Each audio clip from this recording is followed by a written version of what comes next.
नमस्कार, आदाब, सत श्री अकाल, गुड मॉर्निंग मेरे प्यारे दोस्तों। आ गया है आपका होस्ट एंड दोस्त अंकित अवस्थी। जैसा कि मैंने आप सभी से वादा किया था कि आप जब हमारे इस परिवार को 3 लाख सदस्यों का पहुंचाएंगे तो आप लोगों के लिए एक बेहतरीन सूचना मैं लेकर आऊंगा। तो लीजिए, 3 लाख सब्सक्राइबर पूरे होने की खुशी में। और हां, यह बात यहां पर वर्थ मेंशनिंग है कि मात्र 7 दिन के अंदर 3 लाख सब्सक्राइबर का आपने एक आंकड़ा छुआ है। आपके इस प्रयास से जो आपने हमें अपने आप को परिवार की तरह मानते हुए हमें अपनी तरफ से जो योगदान दिया, उसके लिए हम आपके हृदय की असीम गहराइयों से शुक्रगुजार हैं। और इसी क्रम में आप लोगों की बहुत डिमांड पर 6 महीने से रुका हुआ हम अपना वही वाला शो लेकर दोबारा हाजिर हो रहे हैं। जी हां साथियों, आप सबके बहुत चाहने पर और आप सबका बहुत प्रिय रियल न्यूज एंड एनालिसिस का वो शो जिसमें आप लोगों को मिलते थे 15 सवाल, वो भी एक ही सेशन में, जिसके शुरुआती 5 सवाल होते थे अंतरराष्ट्रीय संबंध, भारतीय राज व्यवस्था, एनवायरमेंट और इकोनॉमी, साथ में ज्योग्राफी से भी रिलेटेड कुछ सूचनाएं शुरुआती 5 सवाल में रोजाना आपको दी जाती थी। और इतना ही नहीं, बाकी बचे 10 सवाल जो कि वन लाइनर जानकारियों के साथ पुख्ता पुलिंदा इकट्ठा कर आपके लिए लेकर आती थी, वो सेशन शुरू होने जा रहा है। समय नोट कर लीजिए, यही सोमवार सुबह 9 बजे मिलेंगे इसी चैनल पर। नाम होगा RNA by Ankit Awasthi sir पर। धन्यवाद, अपना प्यार यूं ही बनाए रखें। चलिए तो इसी खुशखबरी के साथ आज के सेशन की शुरुआत करते हैं। स्वागत है आप सभी का अंकित इंस्पायर्स इंडिया पर। अंकित इंस्पायर्स इंडिया के द्वारा शुरू किया गया RNA by Ankit Awasthi sir channel आप सभी के सहयोग और प्यार से धमाके मचा रहा है। और विद्यार्थी मित्रों के लिए हमने अपने प्रॉमिस के अनुसार काम करने का निर्णय भी ले लिया है। फिलहाल के लिए दुनिया की खबर जानते समय आज के सेशन में चर्चा है कि जब जनाब नॉर्थ कोरिया के अंदर राशन के संकट के क्षण हैं, तो भैया वो परमाणु परीक्षण कैसे कर रहा है। क्योंकि अंतरराष्ट्रीय अखबारों की खबरें छप रही हैं कि नॉर्थ कोरिया ने अपने यहां फूड क्राइसिस के चलते हुए अपने सिपाहियों से कहा है कि वो भोजन कम खाएं, उनके राशन के अंदर कमी कर दी है। दुनिया भर के अखबार इंक्लूडिंग बीबीसी ने आज इसी खबर को छापा है। इतना ही नहीं, north Korea faces food crisis in light of gruesome military prowess.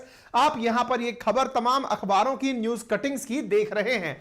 इससे आप इस बात को समझ सकते हैं कि खबर तो गंभीर है। और इस गंभीर के अंदर फिर लोग ये सवाल करते हैं कि जब भूखा पेट बैठा है सैनिक, तो अल्टीमेटली ये तालियां कौन बजा रहे हैं? जब आपके घर में राशन नहीं है तो बिना राशन के सैनिक इतना खुश कैसे हैं? तो यही तो सेशन के अंदर आज जानना है कि जिस देश के अंदर भोजन के नाम पर जब फर्टिलाइजर की बात आती है कि साहब खाना बनेगा तो उसके लिए उत्पादन के लिए जरूरी है फर्टिलाइजर हो, और जब फर्टिलाइजर की जरूरत होती है तो उस देश का तानाशाह कहता है कि आप अपने यूरिन का उपयोग फर्टिलाइजर में कर लें। ऐसे देश के सैनिक इतने खुश कैसे हो सकते हैं? आज के सेशन के अंदर हम इस बात को जानने वाले हैं। बैठकर देखो, बैठ जाओ। चलिए, तो आपके सामने यहां पर इस खबर का सबसे बड़ा ओरिजिन जो है वो क्या है? Food insecurity in North Korea is at the worst since the 1990s famine. 1990 की भूख के बाद पहली बार यहां पर इतनी जबरदस्त फेमाइन की सिचुएशन उत्पन्न हुई है। तो आज के सेशन में इस बारे में चर्चा करेंगे। लेकिन इसके साथ साथ सबसे बड़ी दूसरी खबर जो यहां पर है वो क्या है कि North Korea fires 2 more missile into Pacific firing range. यानी नॉर्थ कोरिया ने हाल ही में अपने द्वारा 2 मिसाइल पैसिफिक ओशियन के अंदर भी फायर कर दी हैं। इधर north Korea fire 3 ballistic missile 2022 की खबर है। नॉर्थ कोरिया से it tested ICBM in surprise drill.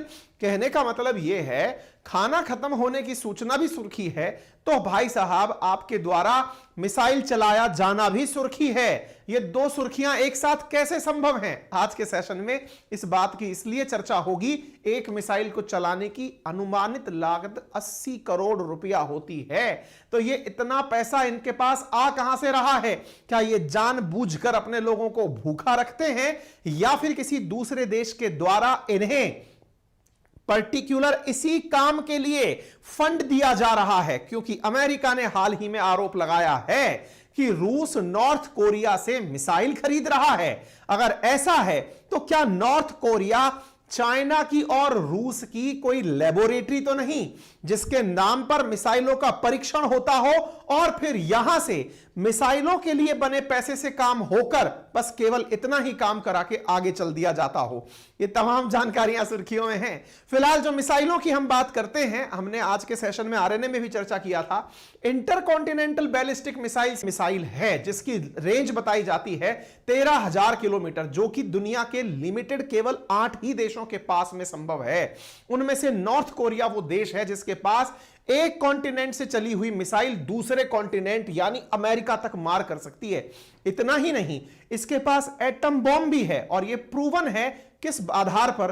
दुनिया में आए भूकंप के आधार पर। जी हां साथियों, दुनिया के अंदर एटम के टेस्ट होने पर अंडरग्राउंड टेस्ट के दौरान धरती में कंपन होता है जिससे क्वेक मैग्नीट्यूड कहते हैं। आप में से बहुत से साथी ये जानना चाहते होंगे कि अगर किसी देश ने न्यूक्लियर वेपन बना लिया तो उसकी टेस्टिंग कहां की जाती है?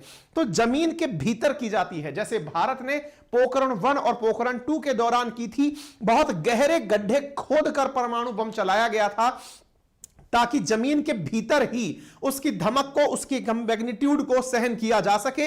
आज से पहले 2017, 2016, 16, 13, 9 और 6 में धरती के भीतर किए गए इस भूकंप की घटना से, धरती के भीतर किए गए इस परमाणु बम के परीक्षण से जो भूकंप आए हैं ये बकायदा रिकॉर्डेड हैं। इसका मतलब ये एटम बॉम्ब भी रखते हैं, ये मिसाइल भी रखते हैं, उसके बावजूद लोगों को भूखा रखते हैं। बड़ा ही मिस्ट्री है ये जानना, क्योंकि इनकी मिसाइल लिस्ट की अगर लिस्ट देखी जाए तो ये काफी बड़ी लिस्ट है। वर्ष 1976 से लेकर अब तक इनकी इस लिस्ट को स्क्रॉल करते जाइए। इनके द्वारा मिसाइल टेस्ट, एटम बम के परीक्षण, ना जाने क्या क्या यहां पर निकल कर आते हैं जो आपके सामने सुर्खियां बनते हुए दिख रहे हैं। कहने का मतलब मामला बड़ा ही इंटरेस्टिंग प्रकार का इनके यहां होता है। साथियों, एक कॉरपोरेशन है जिसका नाम है रैंड कॉरपोरेशन, उसकी मतलब उसकी तरफ से जो रिसर्चर है उनका नाम है सुमकिन। उनका कहना है कि नॉर्थ कोरिया का एक सिंगल टेस्ट लगभग 80 करोड़ रुपए तक की लागत का होता है। इतनी बड़ी बड़ी मशीनों के साथ इतनी बड़ी मिसाइलें इनके द्वारा टेस्टिंग में उपयोग ली जाती हैं। दैट मींस ये अपने आप में बहुत बड़ा काम है। इस बात को आज सीखेंगे, जानेंगे, लेकिन उससे पहले एक जरूरत की बात आपको बता दें और वो बात है नेक्स्ट लेवल की। जी हां साथियों, नेक्स्ट लेवल एक ऐसा प्लेटफॉर्म जहां पर यदि आपको कोडिंग आती है तो आप अपने मित्र को लेकर इस प्लेटफॉर्म पर, जिसका लिंक कमेंट बॉक्स में और डिस्क्रिप्शन में दिया हुआ है, आप वहां जाइए, अपने दोस्त के साथ कोडिंग का कंपटीशन करिए, अपने आप को एनरोल करिए। यदि आप लाइव कोडिंग के मैचेस में अपने कॉम्पिटिटर को हरा देते हैं या अपने कॉम्पिटिटर से ज्यादा स्कोर कर जाते हैं तो आपको बहुत ही अलग लेवल के यानी नेक्स्ट लेवल के ऑफर्स मिलने शुरू होते हैं। कैसे ऑफर्स? आपको जॉब मिलने शुरू होते हैं। आप अपने स्कोर के आधार पर ऑलरेडी बनी हुई जॉब की वेटिंग लिस्ट में शुमार हो जाते हैं और इस वजह से आपको बहुत सारी कंपनियां आपके स्कोर के आधार पर ऑफर के साथ साथ उपहार भी देने लगती हैं। यहां पर बहुत से वो लोग आपके सामने विजेता के रूप में दिखाई दे रहे हैं जिन्होंने जनवरी 2023 के अंदर विजेता बनकर के उपहार जीते हैं। इतना ही नहीं, जो इसी प्रकार की वेटिंग लिस्ट में शुमार हुए हैं, जिन्हें नेक्स्ट लेवल प्लेटफॉर्म के माध्यम से इतनी बेहतरीन कंपनियों के भीतर जॉब करने का मौका मिला है। तो grab your chance right now. मैंने लिंक कमेंट बॉक्स में दिया हुआ है। नेक्स्ट लेवल पर अपने कोडिंग के मित्रों को राह दिखाइए एक अच्छी कंपनी में प्लेसमेंट पाने की। चलिए आगे बढ़ते हैं। तो ये जो भीषण खाद्य संकट आया है, इसका प्रमाण कैसे मिला? असल में माना जाता है कि नॉर्थ कोरिया की जो जानकारी है वो आसानी से बाहर नहीं आती। तो ऐसी स्थिति में जानकारी बाहर कहां से आई? तो लोगों ने हाल ही में एक न्यूज़पेपर की खबर को रेफरेंस में लिया। अखबार का नाम था डोंग ए एल्बो अखबार। उसने कहा कि उत्तर कोरिया ने अपने सैनिकों का राशन 620 ग्राम से घटाकर 580 ग्राम कर दिया है। द इंडिपेंडेंट नाम के एक अन्य अखबार ने एक जानकारी देते हुए कहा कि दक्षिण कोरिया ने इस बात की जानकारी बाहर निकाली है कि यहां के लोगों के लिए खाद्यान्न का संकट उत्पन्न हो रहा है। लोग घरों में भूखे मर रहे हुए दिखाई दे रहे हैं। यानी लोगों को जब तलाशा जा रहा है तो या तो सर्दी और भूख दोनों ही कारण से, सर्दी में लोगों के पास ईंधन नहीं है, खाने के लिए भोजन नहीं है, लोग घरों में मरे हुए पाए जा रहे हैं। इन लोगों की जब जानकारी को स्टैटिक्स के साथ में मैच किया जाता है तो जानकारी मिलती है कि नॉर्थ कोरिया के अंदर इस समय खाद्यान्न का संकट उत्पन्न हो रखा है। इसके पीछे की बहुत बड़ी वजह 2019 में आई बाढ़ थी। असल में साथियों, उत्तर कोरिया में जब जब बाढ़ आई है, नॉर्थ कोरिया ने बहुत बड़ा फेमाइन देखा है। Peterson Institute for International Economics के कार्यकारी उपाध्यक्ष मार्कस नोलैंड का दावा है कि उत्तर कोरिया की नवीनतम फसल उत्पादन 5 लाख टन कम हुआ है। 5 लाख टन हुए इस स्टॉक की कमी में फिलहाल के लिए यहां पर भोजन का संकट उत्पन्न कर दिया है और मानव आवश्यकताओं के लिए भोजन की उपलब्धता में कमी आई है। आप पूछेंगे कि साहब, खाद्यान्न का संकट तो हमने पाकिस्तान में सुना था, इनके यहां कहां आ गया? तो पाकिस्तान और नॉर्थ कोरिया दोनों ही एक जैसे संकट से फिलहाल जूझ रहे हैं। दोनों के पास ही भूकंप नहीं अपितु बाढ़ की वजह से खाद्यान्न संकट है। यहां की चूंकि न्यूज बाहर नहीं आती हैं तो लोग अन्य चीजों से अंदाजे लगाते हैं। जैसे यहां पर जब लोग चावल खरीदना कम कर देते हैं तो यह माना जाता है कि चावल का उत्पादन कम हुआ है, और जब मक्का खरीदना शुरू करते हैं तो यह माना जाता है कि मक्का से काम चलाया जा रहा है। तो 20% इन दिनों मक्का की सेल यहां पर इंक्रीज हुई है, ऐसा मतलब जो न्यूज चैनल्स हैं उनका मानना है। इसका मतलब यह कहा जा रहा है कि नॉर्थ कोरिया मक्का से काम चला रहा है। इसके पीछे का और कारण खोजा गया तो ये तस्वीरें निकलकर आई 2019 की। आप कहेंगे सर 2023 चल रहा है तो 2019 का इंपैक्ट इनके ऊपर क्यों दिखाई देगा?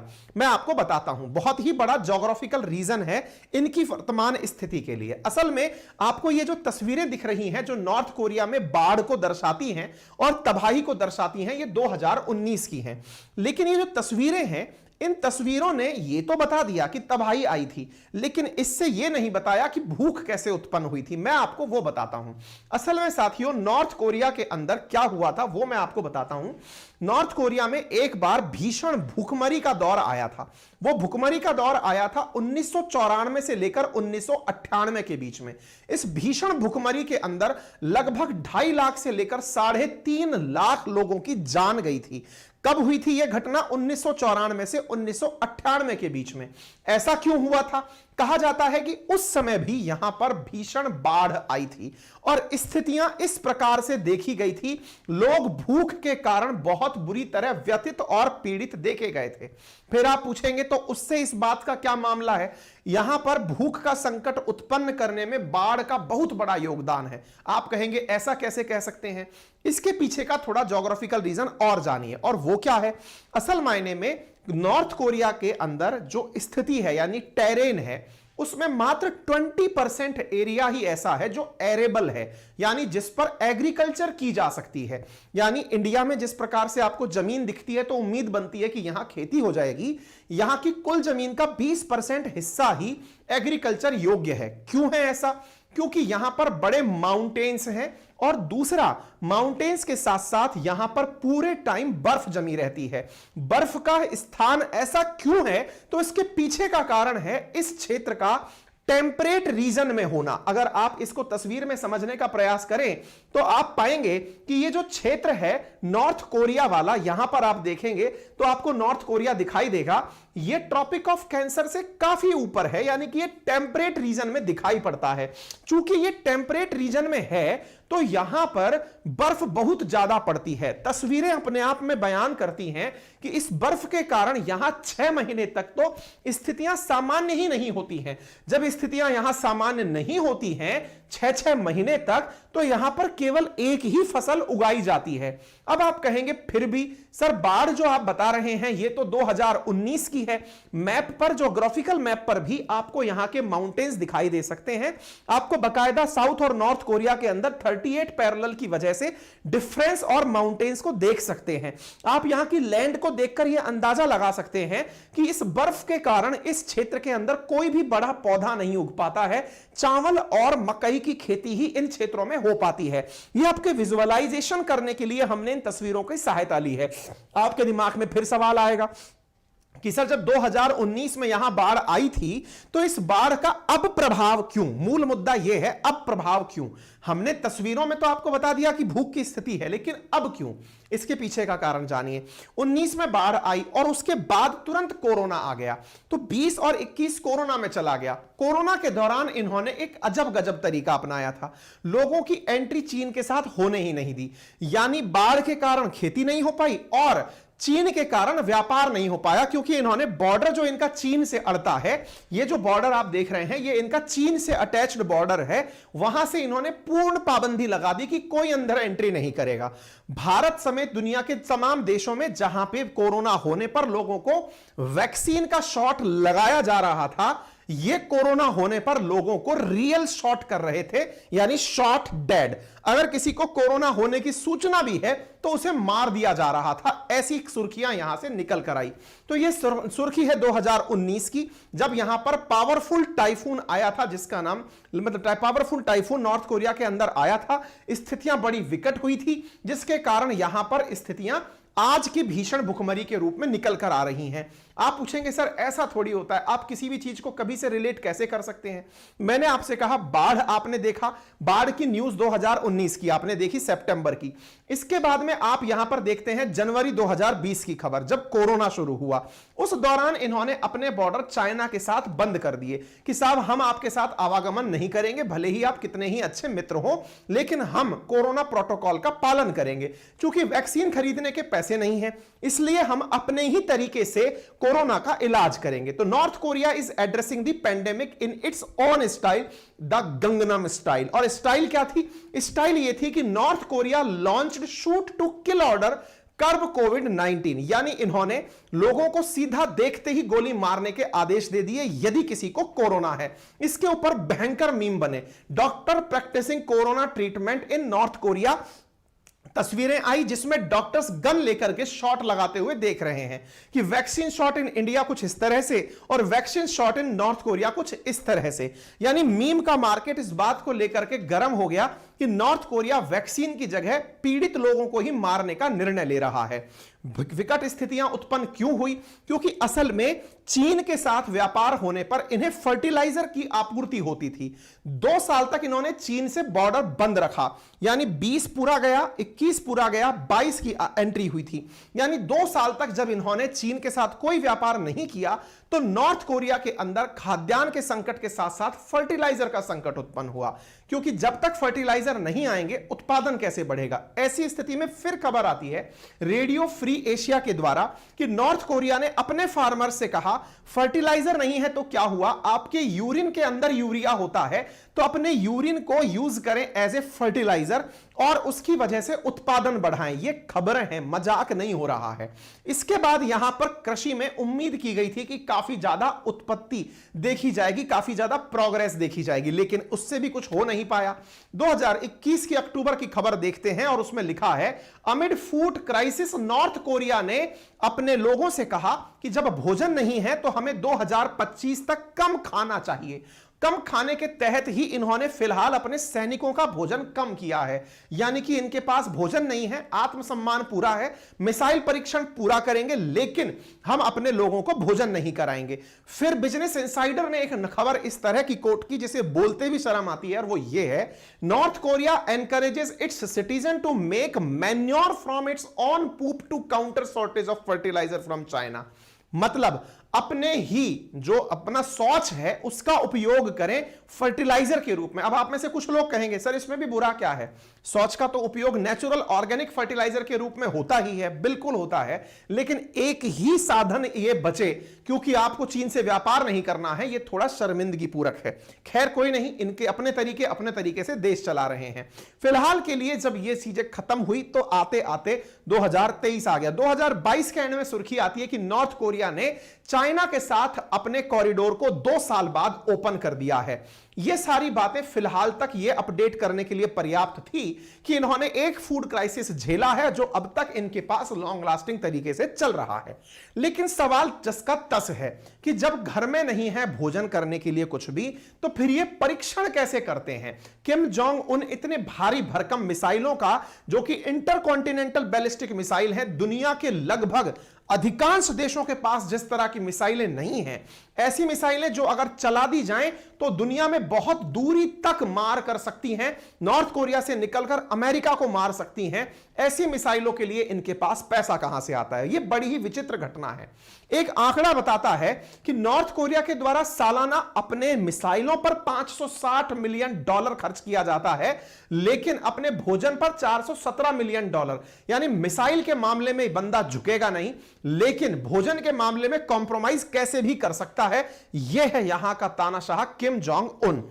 साथियों, अब इसी विषय के ऊपर आगे बढ़ते हुए जानकारी मिलती है अमेरिका के मौजूद रिसर्च एंड एनालिसिस कॉर्पोरेशन की सू किम कहती हैं अपने द्वारा कि नॉर्थ कोरिया में एक सिंगल टेस्ट की कीमत 80 करोड़ रुपए पड़ती है। जानकारों का कहना है कि कोविड महामारी, यूएन के प्रतिबंध और फूड क्राइसिस के बाद नॉर्थ कोरिया में इतने बड़े पैमाने पर सैन्य प्रदर्शन असंभव था जो इसने किया है। भुखमरी से पीड़ित होने के बावजूद इन्होंने मिसाइलों का परीक्षण किया है और परमाणु बम की धमकी दुनिया भर को टिकाई है। इसके पीछे दो बड़े कारण हो सकते हैं। वो क्या है? अमेरिका के दुनिया में दो बड़े दुश्मन हैं, जिनमें एक है चीन और दूसरा है रूस। माना जाता है कि ये दोनों ही नॉर्थ कोरिया को मदद देते हैं। अब सवाल बनता है, जब बॉर्डर बंद है तो मदद कैसे देगा? तो आंसर है, चीन जो है वो नॉर्थ कोरिया का ट्रेड पार्टनर है। संभव है ऑनलाइन मदद भेजी जाती हो, या फिर दुनिया के लिए रूट्स बंद हो लेकिन रास्ते से कुछ काम हो रहा हो।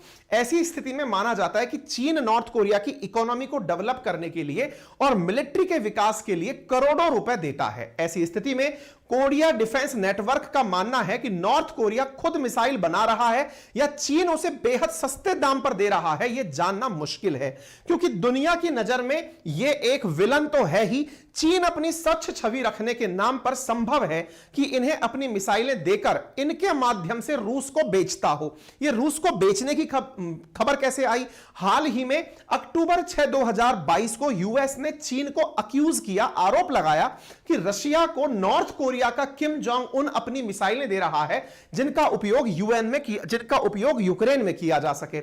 ये जो रैंड करके जो रिसर्चर हैं, इनका नाम है सुकिन, ये कहती हैं कि नॉर्थ कोरिया में जो कर्मचारी काम करते हैं वे अविश्वसनीय रूप से बहुत ज्यादा अनुशासित हैं और बहुत ही सस्ते दामों पर वो लेबर का काम कर सकते हैं। इसका मतलब उनकी जो लेबर कॉस्ट है वो भी कम है। इसी तरह से यह मानकर कि चूंकि ये अपने द्वारा वेपन्स बेचते हैं तो इन्हें वेपन बेचने से कीमत मिलती होगी, इसीलिए संभव है कि नॉर्थ कोरिया के पास धन की कमी ना होती हो। लेकिन इसके बावजूद भी बहुत सारी चीजें निकलकर दिमाग में यह आती हैं कि नॉर्थ कोरिया पर फिर अमेरिका प्रतिबंध क्यों नहीं लगा देता? लगाना तो चाहता है, लेकिन जब भी यूएन के अंदर यह मसला यूएन सिक्योरिटी काउंसिल में जाता है तो चीन और रूस इसे बचा लेते हैं। अगेन यही बात निकलकर आती है कि रशिया और चीन मिलकर नॉर्थ कोरिया को उसकी हरकतों के लिए प्रोत्साहित करते हैं।